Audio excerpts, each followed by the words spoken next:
Di ko naman akalain na hindi ko rin inaasahan pa. Narito tayo ngayon upang matunghayan ang nagiinit, nagbabaga at talaga namang usap-usapan at nagtitrending na latest issue ni Ate Erica. Sa pagpapatuloy ay narito muli si Kalingap Val Santos Matubang upang pag-usapan ang issue sa pagitan ni Ate Erica at ng kanyang pamilya, lalong-lalo na sa kanyang lolo na si Lolo Miguel. Dito nga ay talagang sinasabi at pinapaintindi ni Kalingap Val sa mga manonood na gusto niya daw talagang tumulong sa mama ni Ate Erica. Kaya daw kung mahihinain daw ito tungkol sa mga nagaganap at issue sa pamilya nila ay lumapit sa kanya. Sa pamilyang ito. Ito po mga kalingap, mga kaibigan. Hindi lang po ako natabang at tumutulong sa mga pamilyang ganito. Hindi lang po. Pati yung mga inaapi, tulad ni Ate Gina, ang mama ni Erica, humingi ng tulong sa atin. Sapagkat may vlogger daw po na nagbablog sa anak niya. Ang pangalan daw po ay Kalingap Prabay. Sabi ko, Nay, don't worry. Nasa likod mo ako. Hindi ka nagkamaling lumapit sa akin sapagkat ako ay natulong sa mga aping-api at inaapi. Hindi lang si Tulpo ang tumutulong. Pati si Val Santos Matubang natulong. Nagpapabahay, nagbibigay ng bigas ayuda, nagbibigay ng pag-asa, lahat. Mamaya po, bukas ng umaga, 40 bata po ang ating pong pakakainin. Bukas. Ganyan po ang inyong abang lingkod, Val Santos Matubang. Kaya sabi ko sa nanay ni Erica, si Gina, Sorita, hindi ka nagkamaling lumapit sa akin. Salamat muna sa mga tumulong sa aming trip to Naga. Salamat po sa nagpaabot po ng tulong. Pamasahe po. Salamat kay Ann Ramirez Hiner. Nagbigay ng 2,000. Sabi sa akin, Kuya Bal, aalis kayo papuntang Naga. Itong 2,000. Pangkapi-kapi ninyo. Salamat po kay Ann Ramirez Hiner. Also kay Lori D. Magalpok. Nagbigay siya ng 1,200. Salamat kay Lore. Wala kang trabaho, nasa Pinas ka, wala ka nasa abroad, pero grabe ang puso mo. Anong sabi mo sa text ko, sa vlog, sa chat? Kuya Bal, mapunta kayo ng Naga pala. Ito ang 1-2. Bili ka ng brief mo dyan. Wala ka ng brief na isuot. Salamat kay Lore Magalpok. Si Kuya Val nga ay handang tumulong sa mga issue na ganito. At syempre, nandyan pa rin ang kanyang mga fans na talagang handang sumuporta kay Kalingap Val. Kaya naman, gustong-gusto talaga itong pinapasalamatan ni Kalingap Val. Lang sa ganun ay malaman nila na kilala sila ni Kalingap Val at na-appreciate ni Kalingap Val ang lahat ng mga tulong nila.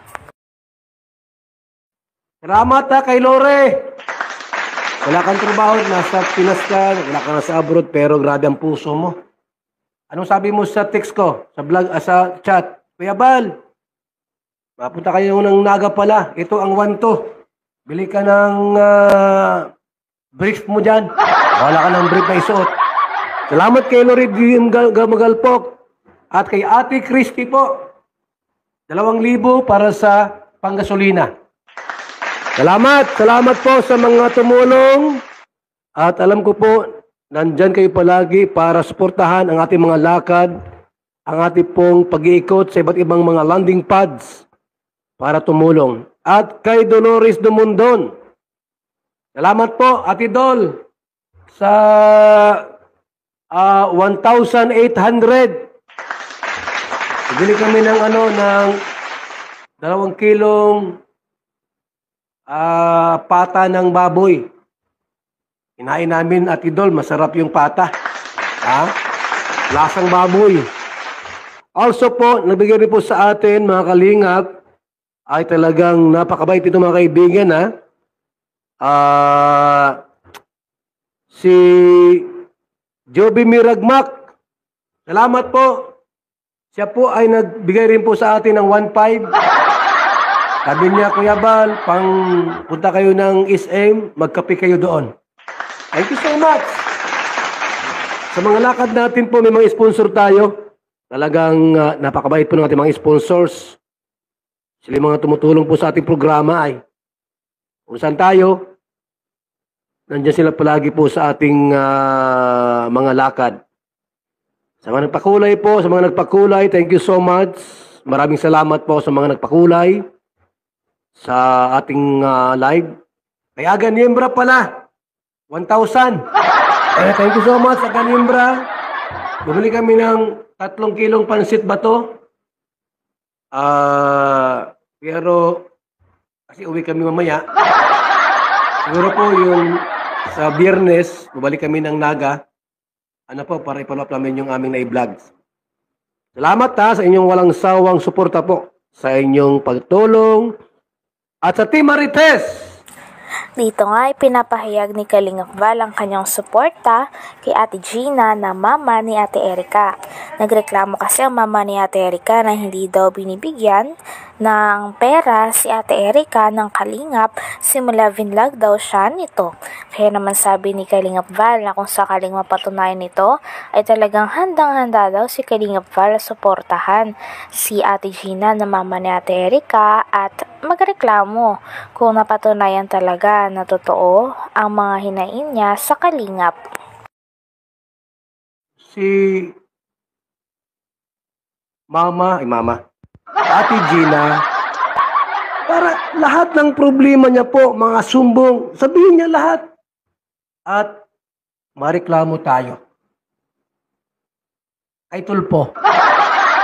Ang aming nakalap mula sa aming trusted source na di umano itong ina ni Erica na si Aling Gina ay lumapit sa tanggapan ni Kuya Val upang ipaabot ang kanyang saloobin at hinaing. Patungkol sa kanyang sinasabi na kahit isang kusing ay walang napala ang kanyang anak na si Erica habang ito ay i-vlog.